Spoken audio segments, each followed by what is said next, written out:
యాక్చువల్గా దానికి సంబంధం లేదు. సంబంధం లేకపోయినా దానిపైనే వాళ్ళిద్దరు కూడా మాట్లాడుతూ ఏదో వ్యతిరేకత విషయం పైన మాట్లాడారు.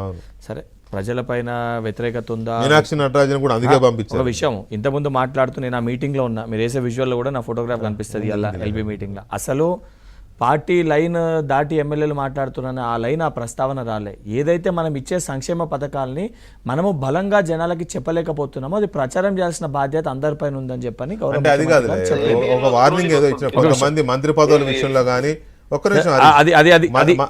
అది చెప్పింది ఎవరన్నా ఏదన్నా మాట్లాడే ముందు పార్టీ ఎవరి ఇష్టం ఉన్నట్టు వాళ్ళు మంత్రి పదవుల గురించి మాట్లాడొద్దు అన్నారు తప్ప పార్టీ లైన్ దానికి సంబంధించి మాట్లాడాలి. అది మిస్పర్సెప్షన్ క్రియేట్ అవుతున్న క్లారిఫికేషన్ ఇస్తున్నాను మాట్లాడింది. Because I was the meeting లో present, I was there in that meeting.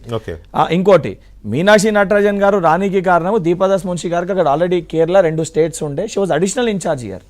So కేరళలో నెక్స్ట్ ఎలక్షన్స్ ఉన్నాయి కాబట్టి, అప్కమింగ్ ఎలక్షన్స్ ఉన్నాయి కాబట్టి వారికి అక్కడ ఫుల్ ఫ్లెజ్ టైం ఇవ్వాలి కాబట్టి మీనాక్షి నటరాజన్ గారిని ఇక్కడ పంపించడం జరిగింది. అండ్ చాలా క్లియర్గా 15 monthsలో ఇచ్చిన సంక్షేమ పథకాలు ఒక్కొక్కటి అమలు చేస్తూ వస్తున్నాము.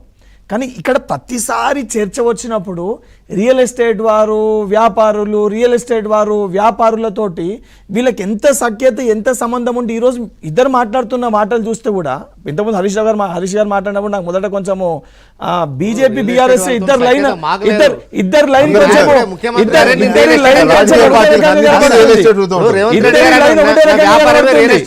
ఈరోజు మీరు మాట్లాడినప్పుడు నిన్న శ్రీనివాస్ గారు మీరు మాట్లాడినప్పుడు ఇప్పుడు BJP party BRS party line చాలా క్లియర్ గా కనబడుతుంది. అంటే సెంట్రిక్ గా పర్సన్ సెంట్రిక్ గా రేవంత్ రెడ్డి అనే వ్యక్తి ఉంటే మా పప్పులు ఉడుకుతలేవు, మేము చేయాలన్న కార్యక్రమాలు చేయలేకపోతున్నాము, మేము దోచుకోవాలనుకున్నది దోచుకోలేకపోతున్నాము, అందుకు కుట్ర పన్నుతురని ఈరోజు చాలా క్లియర్గా డిబేట్లో కూడా అర్థమవుతుంది.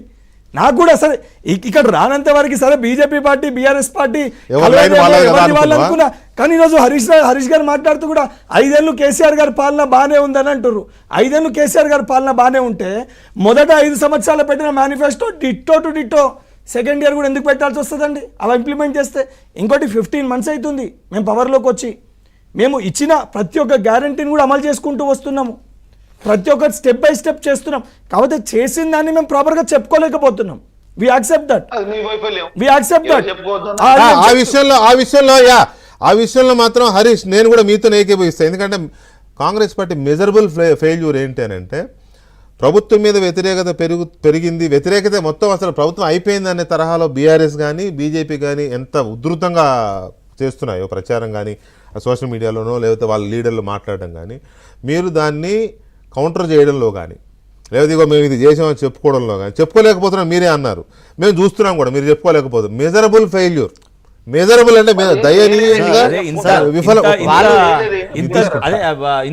ఇప్పుడు దయనీయంగా ఫెయిల్ అవుతారు, ఎందుకో తెలియదు. ఇప్పుడు ఇంత దిగజారిపోయి ఇద్దరు కలిసి లేనిది ఉన్నట్టుగా చిత్రీకరణ రాజకీయ పార్టీలు చేస్తున్నారు. అదే దానికోసమే అంగీకరిస్తున్నా కదా, కానీ ఏమీ చేస్తలేరు, ప్రజల్లో వ్యతిరేకత ఉందంటే ఈ మాట్లాడిన అన్ని సందర్భాలల్లో కేటీఆర్ గారు 7 సార్లు మాట్లాడినప్పుడు రియల్టర్స్ వ్యాపారుల ప్రస్తావన తీశారు. ఈరోజు